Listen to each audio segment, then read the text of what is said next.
Bonjour à tous, bienvenue à vous joueurs de tout jeu, jeux d'échecs, jeux de Go, jeux de société et peut-être bientôt joueurs de dames parce que le jeu de dames, malgré son apparente simplicité, est d'une grande beauté parce que c'est un jeu qui permet de faire de superbes combinaisons que seul le joueur de club peut appréhender.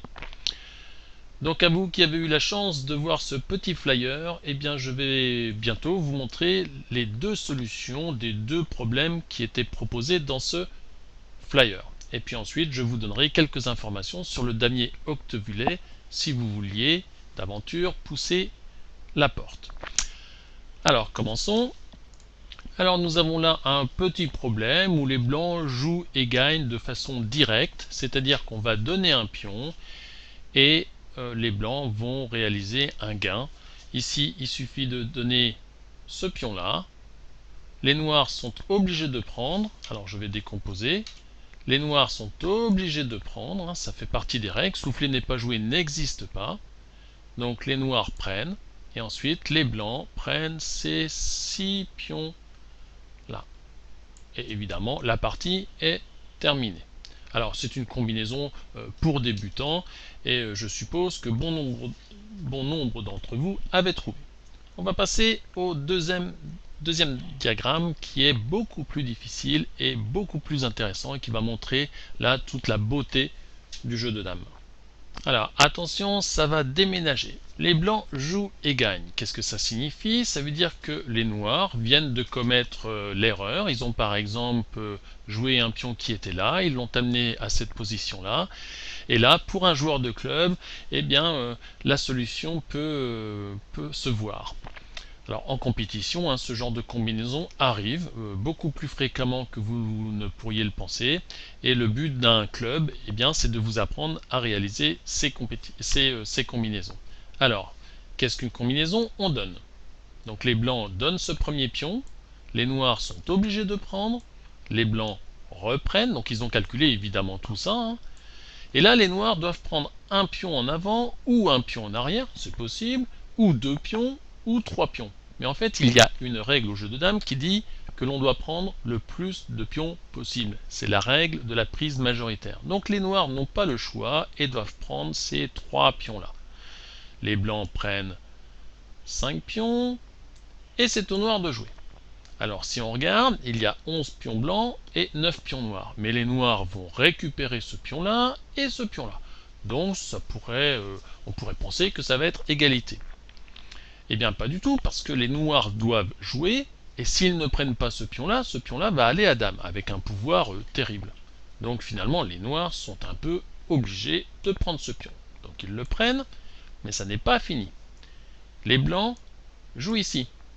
Les noirs sont donc obligés de prendre ces 2 pions-là, et ne peuvent pas prendre ce pion en arrière. Ils ne peuvent pas prendre avec ce pion-là. Ça, c'est interdit. Ça n'est pas autorisé par les règles. Donc on prend 2 pions. Et puis là, on continue la combinaison. Et vous allez voir le côté spectaculaire du jeu de dames. On donne une dame à l'adversaire. Donc le noir prend. Ce pion devient une dame. On donne une deuxième dame à l'adversaire. Le noir prend. Il a donc une deuxième dame. Mais là, en fait, c'est fini pour les noirs, car on fait le coup de l'escalier. Première marche. Les noirs doivent prendre. Deuxième marche. Les noirs, la dame doit prendre ce pion. Et les blancs prennent et ont une dame. Alors qu'est-ce qui va se passer? Imaginons que les noirs jouent ici. Eh bien les blancs vont sagement rester sur cette ligne-là, et pendant que le noir avance, eh bien on va le bloquer avec ce pion-là, tandis que si jamais ils avancent ces pions-là, on restera sur cette ligne-là, et ces 4 pions-là se feront croquer irrésistiblement par cette dame blanche. Donc c'est fini. Donc on reprend la combinaison depuis le début, ça s'appelle un coup royal, on donne, on prend, le noir est obligé de prendre 3, ce qui est caractéristique d'une combinaison qui porte le nom de coup royal, on prend 5, les noirs sont obligés de prendre finalement là, on dévie, le noir prend 2, on donne une dame, on donne une autre dame, et le coup de l'escalier. Alors des coups comme ça, il en existe, mais des millions Quand je dis millions, il en existe un nombre incalculable.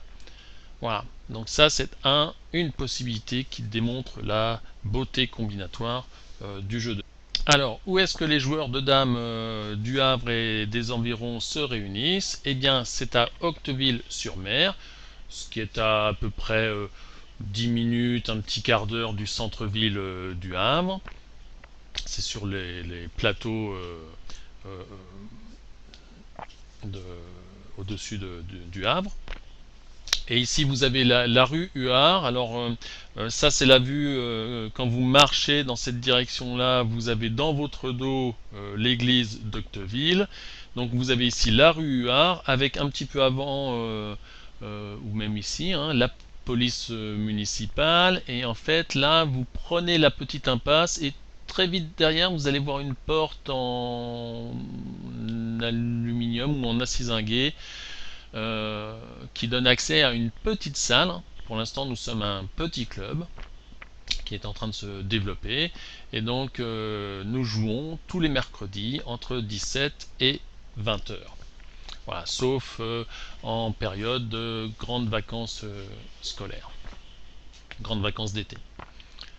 Alors, qu'est-ce que les sociétaires du Damier Octevillais réalisent comme action? Eh bien, nous faisons d'abord un championnat homologué. Alors, la cadence, c'est 20 minutes plus 3 secondes pour ceux qui connaissent les jeux avec pendule.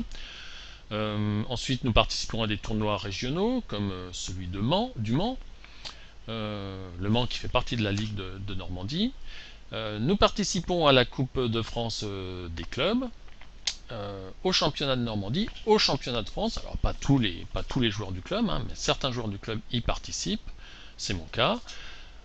Les écoliers d'Octeville-sur-Mer peuvent bénéficier d'une activité jeu de dames qui les initie au jeu de dames. Et puis à compter de septembre 2017, eh bien, je présenterai un cours de stratégie ou de tactique dans la salle qu'on appelle salle du pavillon Huard. Hein. Donc la salle qui est derrière, on appelle cela le pavillon Huard. Voilà, donc toutes les actions que fait le damier octevillais. Alors si vous souhaitez découvrir de façon plus approfondie les règles du jeu de dames international, qui ne sont pas toutes connues, hein, certaines sont un peu subtiles, eh bien vous pouvez retrouver sur la chaîne Prof SCPHY une playlist jeux de dames avec en particulier des vidéos analyse de parties ou des vidéos sur les combinaisons ou ici une vidéo sur les règles du jeu de dames dit international. Voilà, je vous remercie pour votre attention et à bientôt au Damier Octevillais. Au revoir.